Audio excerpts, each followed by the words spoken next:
My original story is long gone, so please don't try to find it. The situation is bad enough as it is. It all started around a week ago, when I finally worked up the courage to post my first story online. Like most people who frequent horror subs, I'd been a lurker for a long time. Years, even. Writing had always been a pastime for me, but I guess I was intimidated by seeing upvote counts in the thousands. It blew my mind to think of the creative minds behind some of these stories. Even harder to picture the real-life horror some had experienced. It seemed impossible to break in, and the defeatist in me didn't even want to try.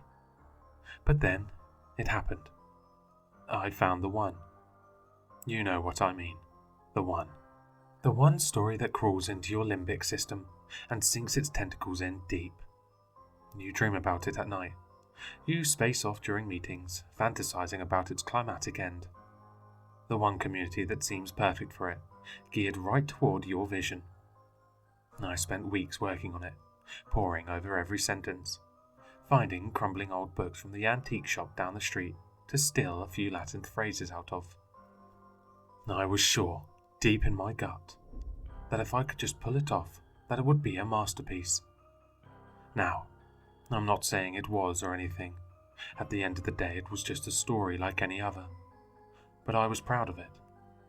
Proud enough to share my work with the world for the very first time.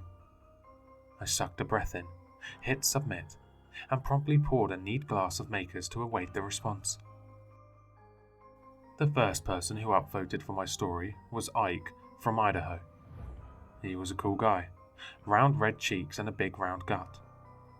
Way into Star Wars and D&D. He's got some lingering issues with women after his parents' divorce, but over the last few years therapy has really been setting him right. Plays a mean game of Uno, from what I've been told, although sometimes I think he just likes to brag. How do I know he was the first one who voted? Because the second he hit that little grey arrow, he appeared out of thin air into my bedroom. I'd staggered in, set the whiskey down, pulled off my t-shirt and went for a pair of sweatpants in the dresser.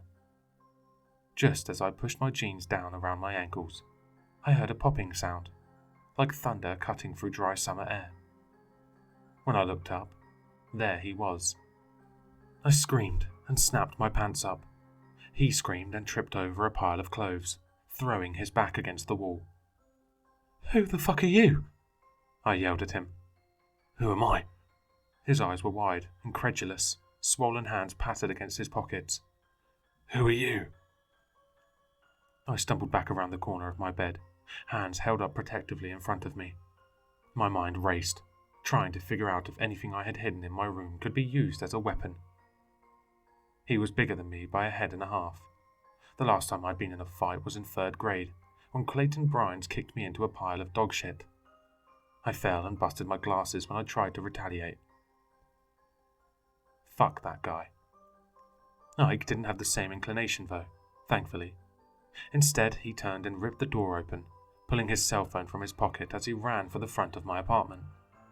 I followed behind him, happy to see him out, prepared to barricade the door behind him.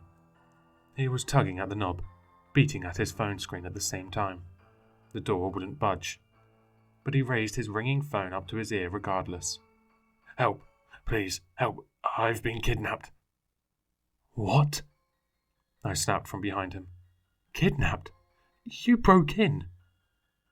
The line went dead as another pop ripped through the air. To our left, a young woman with thin speckled glasses and long dishwater blonde hair appeared in the living room. Her mouse eyes darted between us and filled with fear. Ike and I looked at each other, suspicions turning ice cold in our throats as we tried to grasp what was going on. "I have GPS on my phone," the girl stammered out, raising it in front of her like a shield. "My parents will find me. You won't get away with this." "We won't hurt you," Ike promised. Just the thought of it seemed to scare the piss out of him, but he quickly glanced my way. "Well, I won't." I scoffed. "I won't either." I looked back at the girl. "It's okay, just... what's your..." I trailed off. Glowing on her screen was an all too familiar app, and a title that made my stomach sink. "What are you reading?" I asked, voice low. Her phone dropped in front of her. She glanced down at the screen. She must have forgotten in the chaos. "Oh, I don't know, just some scary story." "About a book from an antique shop?" I asked. "And the little girl at the horse farm?" I conjectured. We didn't have much time to debate further until another person joined us. And then another, and another.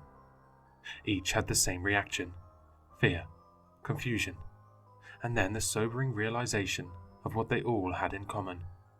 They'd all been reading my story, and, God help them, they'd liked it.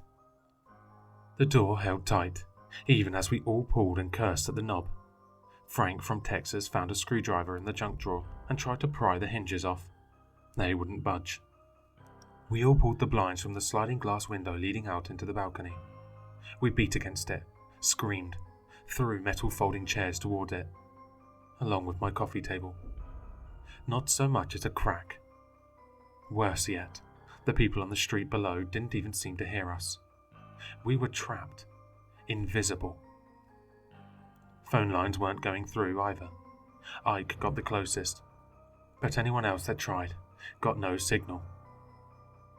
Finally, it occurred to me to make my way back into my laptop in the bedroom and delete the story for good.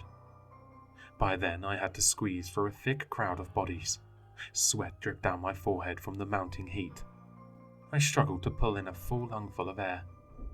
People spilled out into the kitchen, the bathroom. They were stacked up on my bed like rag dolls. I thought about slipping into the closet to escape for a moment, to have just 1 second of privacy. I wasn't sure I'd be able to push the door back open if I did. The story had 108 upvotes when I got the site loaded up again.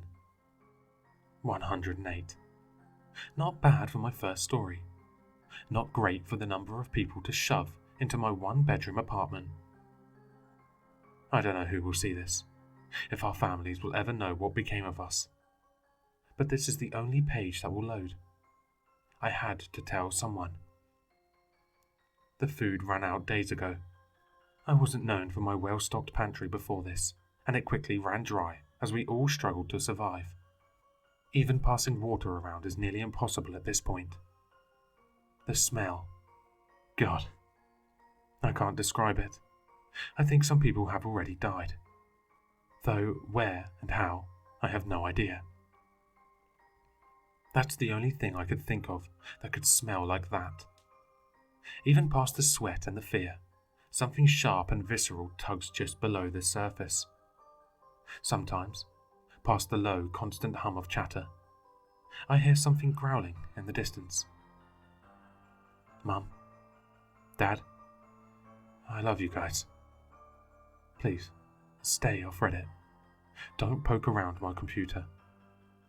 And for everyone that read my story, I'm sorry. I'm so sorry. But I think whatever is holding us here is about to show us why. Hello listeners. If you enjoyed this story, please check out the author in the description. For more content, leave a like, comment, and subscribe for more sinister readings.